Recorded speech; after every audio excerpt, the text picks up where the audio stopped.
Good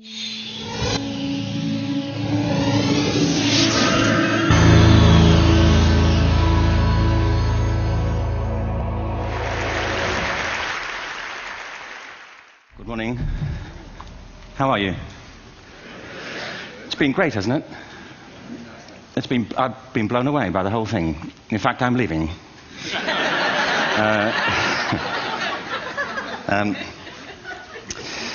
There have been three themes, haven't there, running through the conference, which are relevant to what I want to talk about. One is the extraordinary evidence of human creativity in all of the presentations that we've had and in all the people here.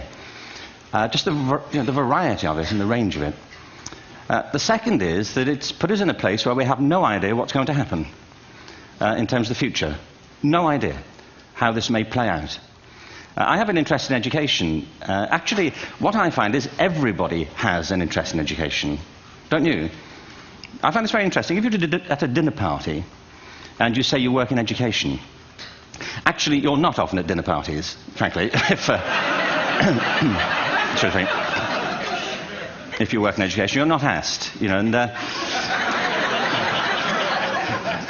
you're never asked back, curiously. That's that strikes me. But if you are, and you say to somebody, they say, "What do you do?" and you say, "You work in education," you can see the blood run from their face. They think, "Oh my God, why me?" It's my one night out all week. But if you ask people about their education, they pin you to the wall. Because it's one of those things that goes deep with people. Am I right? Like religion and money and other things. So I have a big interest in education, and I think we all do. We have a huge vested interest in it, partly because it's education that's meant to take us into this future that we can't grasp. If you think of it, children starting school this year will be retiring in 2065. Nobody has a clue, despite all the expertise that's been on parade for the past 4 days, what the world will look like in 5 years' time. And yet we're meant to be educating them for it. So the unpredictability, I think, is extraordinary. And the third part of this is that we've all agreed, nonetheless, on the really extraordinary capacities that children have, their capacities for innovation. I mean, Serena last night was a marvel, wasn't she? Just seeing what she could do. And she's exceptional, but I think she's not, so to speak, exceptional in the whole of childhood. What you have there is a person of extraordinary dedication who found a talent. And my contention is all kids have tremendous talents, and we squander them pretty ruthlessly. So I want to talk about education, and I want to talk about creativity. My contention is that creativity now is as important in education as literacy, and we should treat it with the same status. Thank you.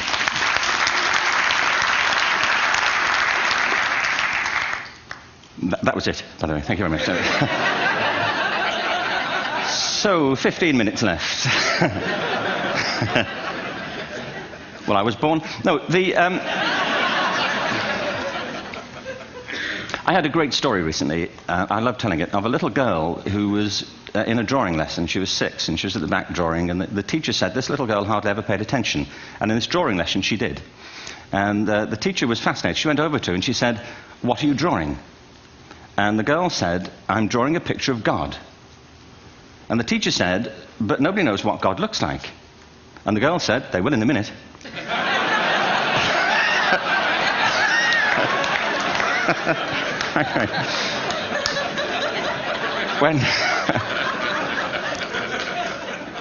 When my son was 4 in England, actually he was 4 everywhere, to be honest. I mean, if we're being strict about it, wherever he went, he was 4 that year. But he was in the Nativity play. Do you remember the story? No, it was big. It was a big story. Mel Gibson did the sequel. You may have seen it. I don't know. It was Nativity 2. But James got the part of Joseph, which we were thrilled about. We consider this to be one of the lead parts. We had the place crammed full of agents in T-shirts, James Robinson is Joseph. He didn't have to speak, but do you know the bit where the 3 kings come in? They come in bearing gifts, and they bring gold, frankincense, and myrrh. This really happened. We're sitting there, and they, I think, just went out of sequence. because we talked to the little boy afterwards and said, are you okay with that? And he said, yeah, why was that wrong? They just switched, I think that was it. Anyway, the 3 boys came in, little 4-year-olds with tea towels on their heads, and they put these boxes down. The first boy said, I bring you gold. And the second boy said, I bring you mare. And the third boy said, Frank sent this.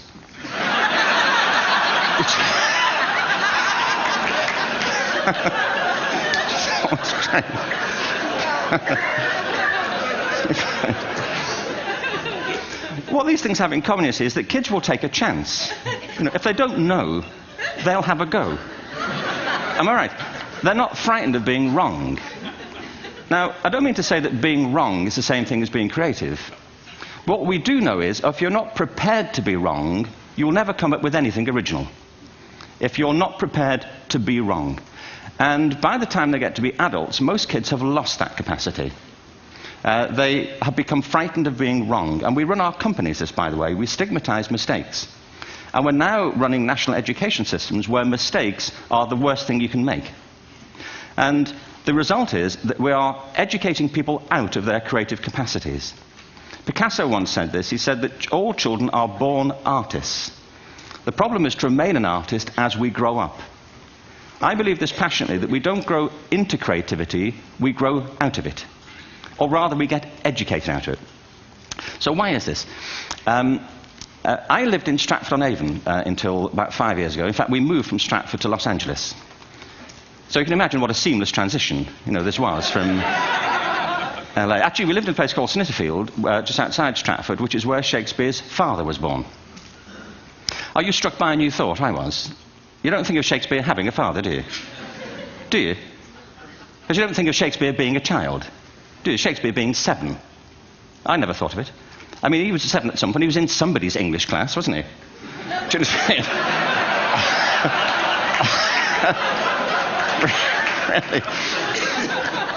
How annoying would that be?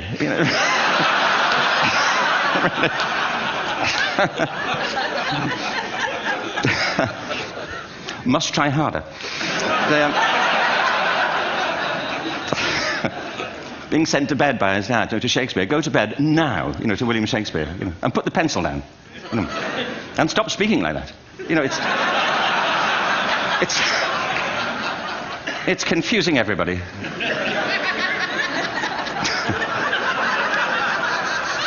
Anyway, we moved from Stratford to Los Angeles, and I just want to say a word about the transition. Actually, my son didn't want to come. I've got 2 kids. He's 21 now, and my daughter's 16. He didn't want to come to Los Angeles. He loved it, but he had a girlfriend in England. This was the love of his life, Sarah. He'd known her for a month.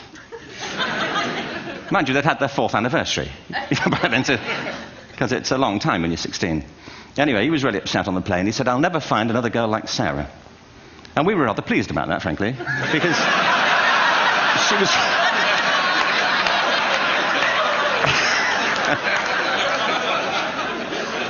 she was the main reason we were leaving the country.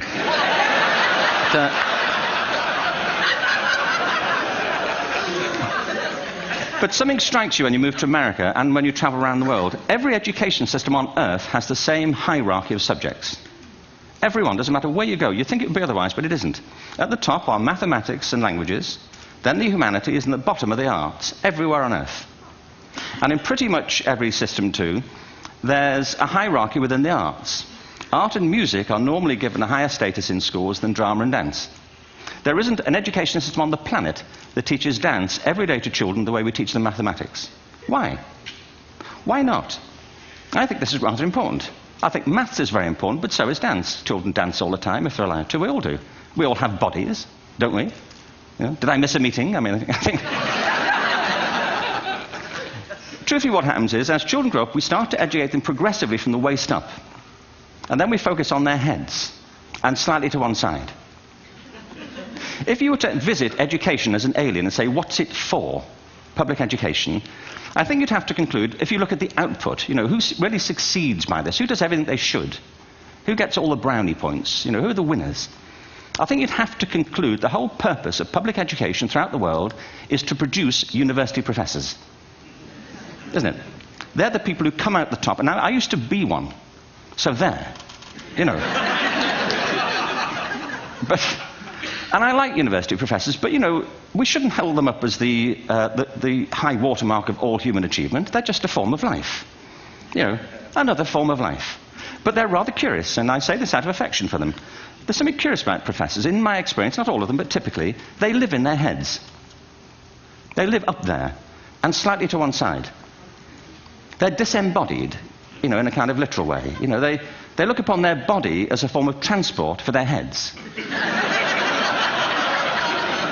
You know, it's... Don't they? It's a way of getting their head to meetings.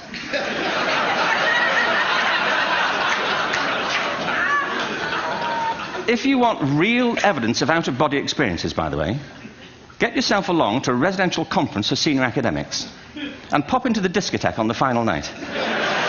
And there you will see it. Grown men and women writhing uncontrollably off the beat. Waiting to end so they can go home and write a paper about it. Now, our education system is predicated on the idea of academic ability. And there's a reason. The whole system was invented around the world. There were no public systems of education really before the 19th century. They all came into being to meet the needs of industrialism.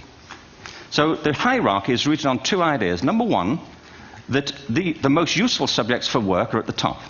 So you were probably steered benignly away from things at school when you were a kid, things you liked, on the grounds you would never get a job doing that. Is that right? Don't do music, you're not going to be a musician. Don't do art, you won't be an artist. Benign advice. Now, profoundly mistaken.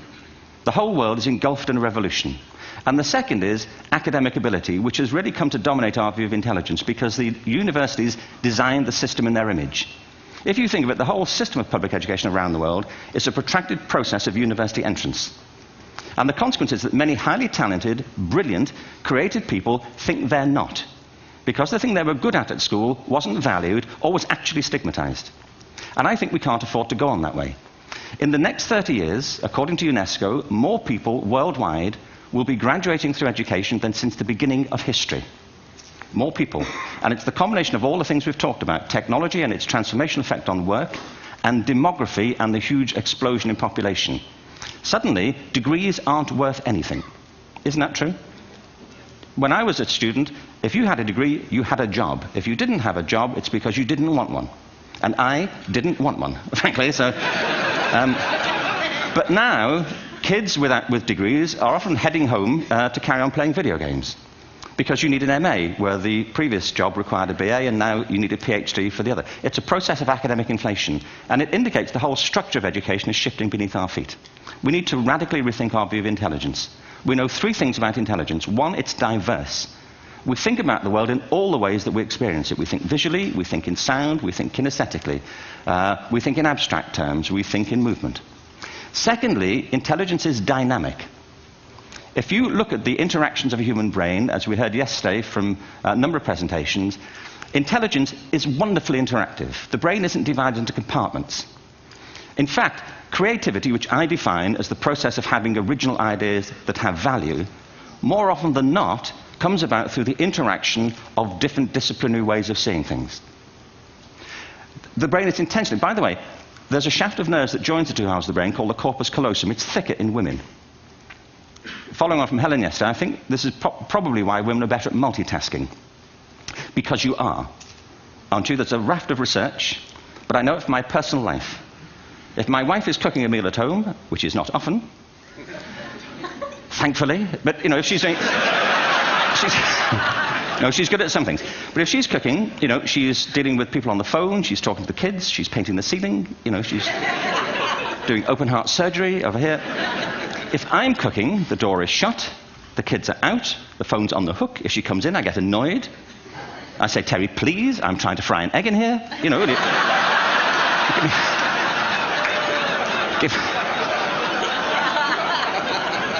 give me a break.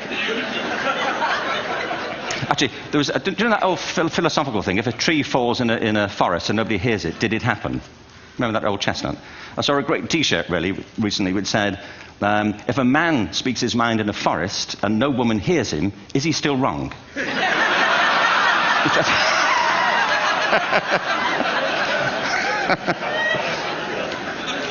And the third thing about intelligence is it's distinct.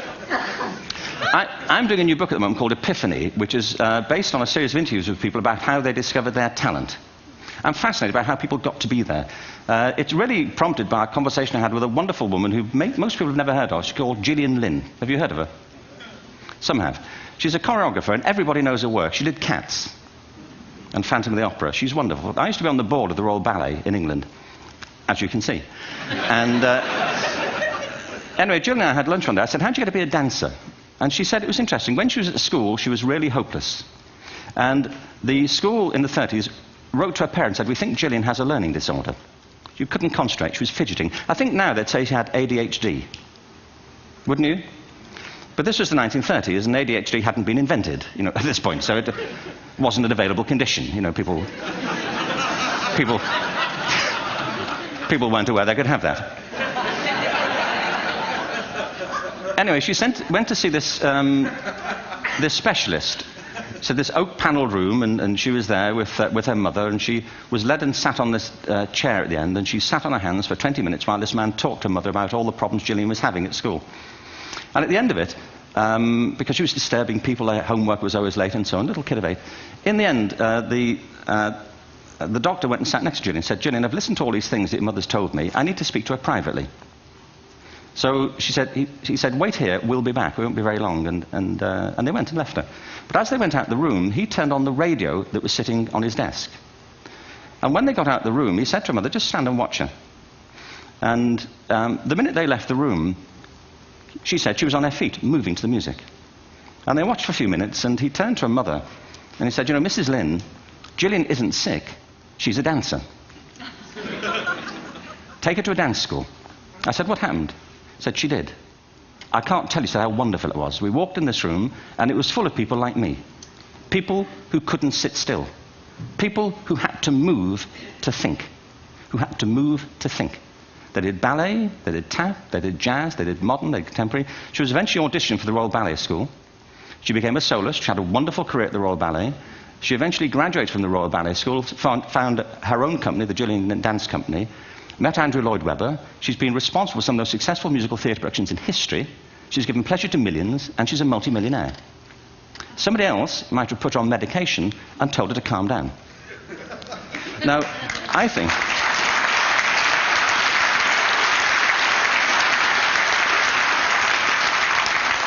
What I think it comes to is this. Al Gore spoke the other night about ecology and the revolution that was triggered by Rachel Carson. I believe our only hope for the future is to adopt a new conception of human ecology, one in which we start to reconstitute our conception of the richness of human capacity. Our education system has mined our minds in the way that we've strip-mined the earth for a particular commodity, and for the future it won't serve us. We have to rethink the fundamental principles on which we're educating our children. There was a wonderful quote by Jonas Salk, who said, if all the insects were to disappear from the earth, within 50 years, all life on earth would end. If all human beings disappeared from the earth, within 50 years, all forms of life would flourish. And he's right. What TED celebrates is the gift of the human imagination. We have to be careful now that we use this gift wisely and that we avert some of the scenarios that we've talked about. And the only way we'll do it is by seeing our creative capacities for the richness they are and seeing our children for the hope that they are. And our task is to educate their whole being so they can face this future. By the way, we may not see this future, but they will. And our job is to help them make something of it. Thank you very much. Bravo. Hierher.